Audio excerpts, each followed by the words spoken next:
Mga kapuso, mas ginpasangkad pa sa Western Visayas Medical Center, pinagi sa Psychiatry Department kag Mental Health Specialty Center ang WVMC Psychiatry Crisis Hotline.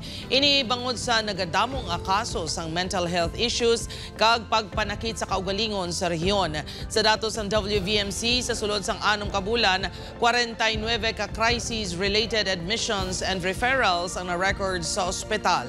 Pila sa mga makabenepisyo sa mas ginpasangkad nga mental health crisis hotline amo ang mga estudyante nga nag-eksperyensya sang pagpangbuli, mga ginikanan nga wala sang dangpan sang ilang problema kag mga nagabatsyag sang anxiety ukon depression. Sa crisis intervention, usually mga doktor na sila, mga resident namon. Pero may mga panahon man kung mag-expand na kami na nurses, psychologists, kag even volunteers will be trained to answer these calls.